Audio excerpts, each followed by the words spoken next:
Exercice super simple aujourd'hui où on va travailler en fait à trouver notre propre rythme, notre propre tempo.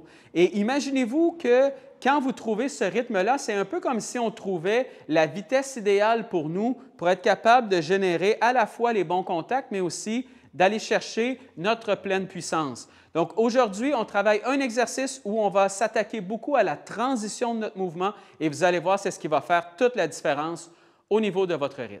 Ce qu'il faut comprendre, c'est que souvent, là, quand vous avez cette impression-là, lorsque vous redescendez, de swinguer trop vite à travers la balle, donc vous avez des mauvais contacts, vous avez l'impression que vous avez swingé beaucoup trop rapidement à travers la balle, ce qui fait que vous n'êtes pas capable de garder votre équilibre, vous n'êtes pas capable non plus de générer une bonne constance au niveau de vos contacts, mais ça vient énormément au niveau de votre transition. Et ce que je veux dire, c'est que ce qu'on voit beaucoup trop souvent, c'est qu'on fait notre mouvement vers l'arrière, ça va bien. On arrive ici et c'est là que ça se gâche. OK? Ce qui va se produire souvent, c'est que c'est le haut du corps qui va venir attaquer la balle. On arrive au sommet du swing et on a un peu cette impression-là qu'il faut que ce soit le haut du corps, il faut que ce soit les bras qui essaient de venir chercher un maximum de vitesse à travers la balle. Mais dites-vous que quand c'est le haut du corps qui redescend comme ça, qui vient donner un peu là, un coup là, vraiment agressif vers le sol, c'est ça qui détruit un peu votre vitesse naturelle, c'est ça qui détruit en fait votre capacité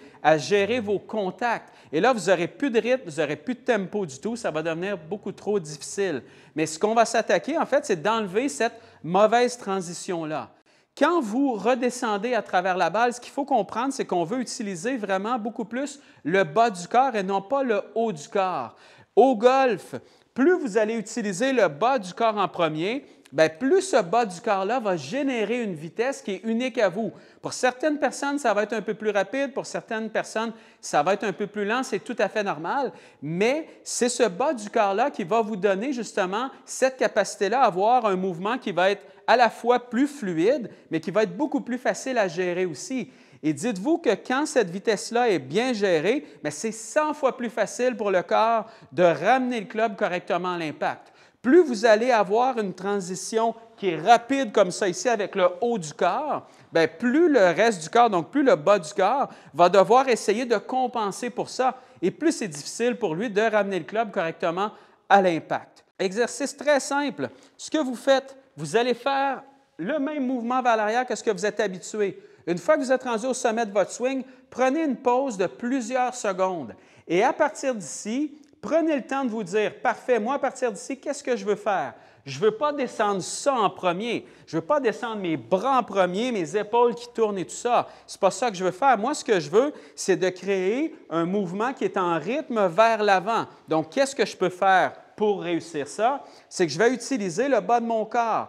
Tout ce qui est les jambes, boucles de ceinture, tout ça, c'est ça qu'on va utiliser. Vous arrivez au sommet de votre swing, vous prenez votre pause. Tout ce que vous allez faire, prenez votre boucle de ceinture. Imaginez-vous que c'est elle qui mène à la descente. Ce n'est pas vos bras, c'est votre boucle de ceinture. Ce que vous allez faire, imaginez-vous que votre but est de simplement sentir que vous voulez venir montrer la boucle de ceinture vers votre cible relativement rapidement, mais vous voulez sentir surtout que c'est elle qui mène le mouvement. Donc, c'est elle qui va démarrer la descente et non pas vos bras.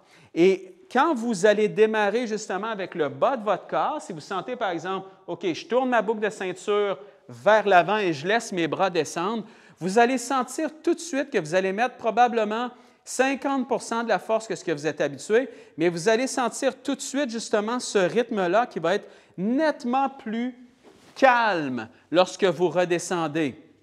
Et c'est vraiment sur cette transition-là, en fait, que vous devez travailler si vous avez de la difficulté à aller chercher votre propre rythme. Donc, si je me réinstalle, je fais mon mouvement vers l'arrière, je stoppe ici, je prends ma boucle de ceinture. Moi, ce que je veux faire, c'est que je veux m'assurer que c'est elle qui mène. Ce n'est pas mes bras, je laisse tourner, je laisse mes bras descendre.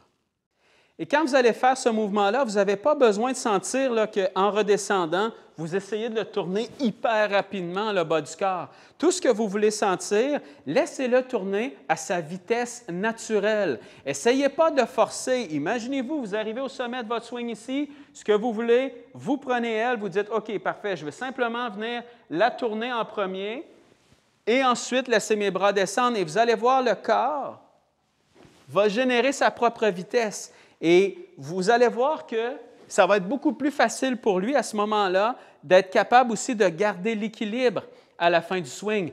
Plus vous utilisez le haut du corps pour venir justement donner un coup qui est beaucoup trop fort dans la balle, bien, plus vous allez avoir de la difficulté à garder justement votre équilibre à la fin du mouvement. Donc, allez-y tranquillement au départ, faites confiance en elle et laissez-la décider en fait de la vitesse que vous allez générer.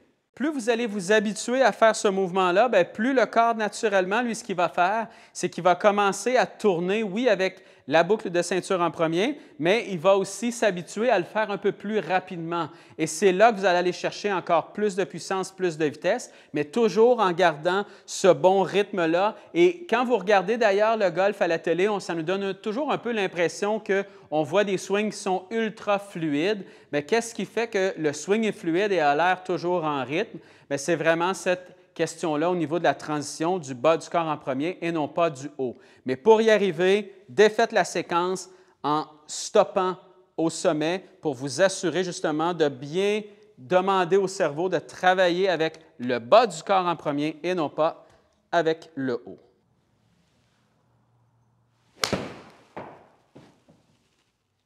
Et une fois que vous êtes prêt à frapper la balle, bien, vous allez faire exactement la même chose, mais sans prendre de pause. Mais votre but est de vous concentrer à ce que le bas de votre corps vienne se tourner en premier et laissez vos bras un peu suivre cette vitesse-là. C'est elle qui gère la vitesse, ce n'est pas vos bras. Et vous allez tout de suite sentir la différence. Vous allez faire probablement autant de distance, sinon plus que ce que vous êtes habitué, en mettant à peu près 50 % de la force que vous êtes habitué.